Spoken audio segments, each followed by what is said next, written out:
জমে ক্ষীর হয়ে গেছে প্লে অফে ওঠার লড়াই। প্লে অফে সবার আগে উঠে গেলেও স্বস্তিতে নেই রংপুর রাইডার্স। তাকিয়ে থাকতে হবে তামিমের বরিশালের দিকে। তামিমের দল চাইলে কোয়ালিফায়ার খেলবে রংপুর, নয়তোবা খেলতে হবে এলিমিনেটর। এদিকে শেষ মুহূর্তে এসে কঠিন সমীকরণের মুখে পড়েছে খুলনা টাইগার্স। শাকিব খানের দলের কাছে ঝুলে আছে খুলনার ভাগ্য। একটু হেরফের হলেই বাদ পড়তে হবে লিগ পর্ব থেকেই। শনিবার মাঠে নামার আগে তবে খুলনার সামনে অপেক্ষা করছে কোন সমীকরণ, পয়েন্ট টেবিলই বা কি বলছে সেটাই শুনবো রিপোর্টে।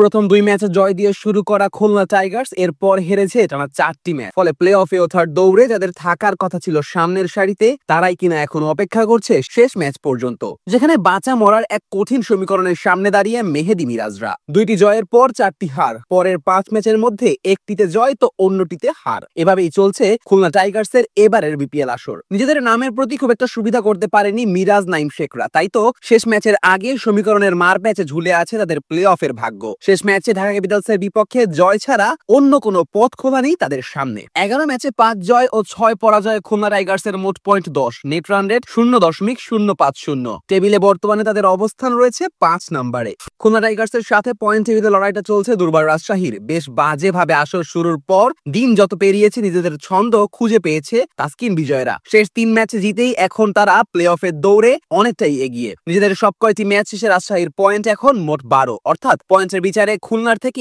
এগিয়ে আছে দলটি। তবে নেট রান রেটের অবস্থা কিছুটা করুন। -1.030 নেট রান রেটটা কিছুটা হলেও চিন্তায় ফেলে দিয়েছে রাজশাহীকে। টেবিলে বর্তমানে 4 নম্বরে অবস্থান করা দলটিকে এখন চেয়ে থাকতে হবে খুলনা বনাম ঢাকার ম্যাচের দিকে। কেননা সেই ম্যাচে যদি লিটন তামিমদের ঢাকা খুলনাকে হারিয়ে দিতে পারে, তবেই প্লে অফে যাওয়াটা নিশ্চিত হবে রাজশাহী ফ্র্যাঞ্চাইজির জন্য। অন্যথায় খুলনা ম্যাচ জিতে গেলে রাজশাহীর সমান পয়েন্ট হয়ে যাবে মেহেদী বাহিনীর। তখন রান রেটে এগিয়ে থাকার কারণে প্লে অফে যাবে খুলনা। এদিকে টানা 8 ম্যাচ জিতে প্লে অফ নিশ্চিত করা রংপুর রাইডার্সও অবশ্য স্বস্তিতে নেই। কেননা পরের 4 ম্যাচে টানা পরাজয়ের কারণে রংপুরের শীর্ষ 2 স্থানে থাকা নিয়ে শুরু হয়েছে সংশয়। 12 ম্যাচে 8 জয়ে রংপুরের ঝুলিতে এখন রয়েছে মোট 16 পয়েন্ট। 18 পয়েন্ট নিয়ে টেবিলের শীর্ষ স্থানটা নিশ্চিত হয়েছে বরিশালের। অন্যদিকে 11 ম্যাচ শেষে চিটাগাং কিংসের ভাগ্যে জুড়েছে 7টি জয়। নিজেদের শেষ 2 ম্যাচে জিতে তাই রংপুরের ঘাড়ে নিঃশ্বাস ফেলছে শামীম শরীফুলদের নিয়ে গড়া চট্টগ্রাম ফ্র্যাঞ্চাইজি। লিগ পর্বে নিজেদের শেষ ম্যাচে চিটাগাং এর প্রতিপক্ষ টেবিল টপার ফরচুন বরিশাল। তামিমের দলের কাছে সুযোগ আছে রংপুর রাইডার্সকে